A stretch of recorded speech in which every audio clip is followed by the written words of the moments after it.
Հարցս երկու նախարարին էլ, առաջինը Էստոնիայի արտաքին գերատեսչության ղեկավարին, պարոն նախարար,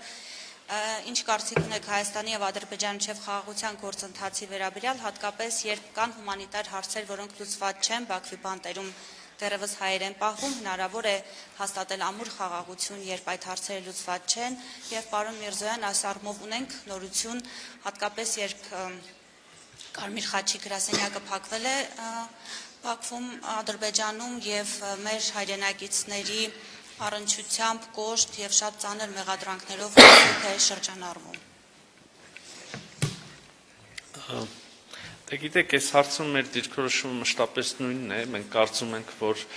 խաղաղությունը, որ հաստատված է, իհարկե հետագա ինստիտուցիոնալացման կարիք ունի ակնհայտորեն, խաղաղությունը կա, մենք դրա պտուղները վայելում ենք եւ միևնույն ժամանակ մենք հասկանում ենք, որ այս խաղաղությունը նոր է, խնամքի կարիք ունի, հոգատարության կարիք ունի, կամ բազմաթիվ հարցեր, որոնք լուծվել են, ընդհանուր մինչև Ադրբեջանի տարածքով հայկական բեռների, Հայաստան նախատեսված բեռների ուրեմն տարանցումը, կամ նույն երկկողմ առևտուրը, որ արդեն կա եւ որը կարծում ենք, որ կզարգանա, ցավոք սրտի եւ հասկանալիորեն բոլոր հարցերը չէ, որ լուծված են եւ ձեր նշածը իհարկե այդ հարցերից ամենազգայունն է թերևս մեր հասարակության համար։ Այո, ցավոք սրտի դեռ Բաքվում կան գերիներ, կան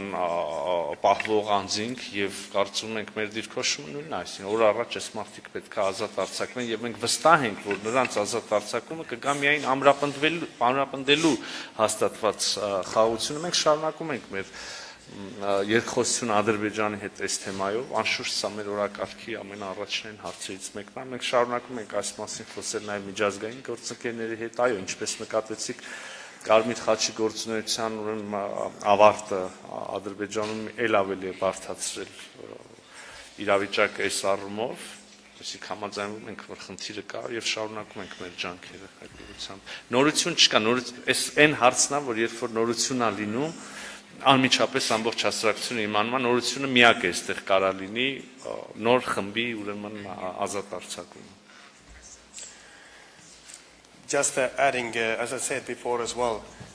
this is a huge historical step that Armenia-Azerbaijan peace process is real. It is ongoing. And of course, as Minister said as well, not all issues can be solved in the first day of this process. It takes time. It's very complex, I understand. I don't know to comment the precise topics, but of course everything what Minister Ararat says as well is right, but it takes time. But it's a huge, huge step for Armenian people as well for the region, that the peace process is real and it is ongoing, and it is setting the future for the region and as well for Armenian people. So the peace is actually a precondition for all the other next steps for Armenian people about prosperity, about economical development, about personal freedoms and everything. So this is a huge, huge step what Armenia has and this government has been taking. But of course it's complex, it's a very difficult process. So I do hope that it will be finished finally with a long-lasting and just peace in the region. Thank you. Վերջին հարցը համեցեք։ Բարև ձեզ, Էմանուել Մարգարյան, Armen Press պետական լրատվական գործակալություն, հարցս ուղղում եմ Հայաստանի Հանրապետության արտգործնախարարին, պարոն Միրզոյան, մանավանդ որ դուք խոսքում հիշատակեցիք թրիփի մասին։ Միացյալ Նահանգների պետդեպարտամենտը երեկ հայտարարել է, որ թրիփ նախագիծը շարունակում է մնալ ԱՄՆ-ի գլխավոր առաջնահերթություններից մեկը եւ որ Հայաստանը ԱՄՆ-ի ու համաձայնեցված երրորդ երկրների հետ աշխատում է թրիփի իրականացման ուղղությամբ։ Կարող եք մանրամասնել, թե որոնք են համաձայնեցված երրորդ երկրները, որոնց հետ հայկական կողմը աշխատում է։ Թրիփի մասին խնդրեմ։ Շնորհակալություն, իսկապես չնայած աշխարհում եւ մեր մեծ տարածաշրջանում ընթացող ուրեմն ոչ այնքան բարենպաստ, եթե մենք ձևակերպենք ուրեմն գործընթացներին, Հայաստանի եւ Ամերիկայի միջև երկկողմ աշխատանքները թրիփի իրագործման ուղղությամբ շարունակվում են։ Ես առիթ ունեցել եմ ասելու, որ հիմա դեռ փաստաթղթային փուլն է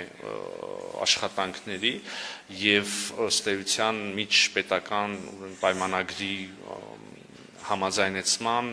փուլում են գտնվում, մենք մտքերը եւ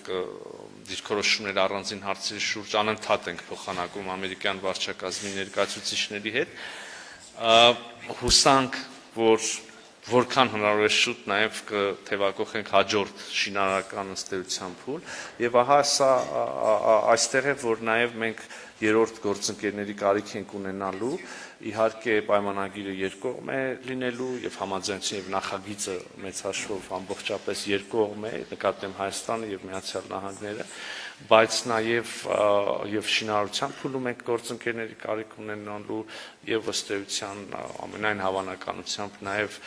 այդ համակարգերի կառավարման փուլում կան գաղտնիք չի սա որքան էլ որ երկկողմ նախագիծ է բխում է եւ համապատասխանում է բազմաթիվ երկրների շահերից, սկսած Չինաստանից, վերջացրած Պորտուգալիայով, Եվրոպայի ամենաարևմտյան մասը նայենք, Եվրոպական միության, ել չասած մեր անմիջական հարևանների այս թրիփը այլ մոլորակի վրա չի, թրիփի մի ծայրը պետքա կպնի Ադրբեջանի Հանրապետությանը կամ սկիզբ առնի դից, մյուս ծայրը ավարտվի Նախիջևանով էլի Ադրբեջանի Հանրապետությունով, բայց տրամաբանական շարունակությունը եւ այս մասին շատ խոսել ենք երասխով հայկական երկաթուղիների մյուս ցանցնա Կարս Գյումրի ուրեմն երկաթուղային հանգույցնա եւ Թուրքիայի երկաթուղային ցանցը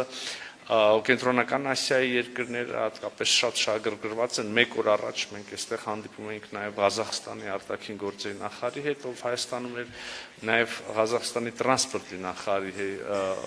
ուղեկցությամբ Հետևաբար քննարկումները կան մերձավոր արևելյան երկրներն շահագրգիռ նաև այս հետաքրքրված այս թեմաներով առայժմ որևէ կոնկրետ բան չկա որ ես կարող եմ կիսել նաև հանրության հետ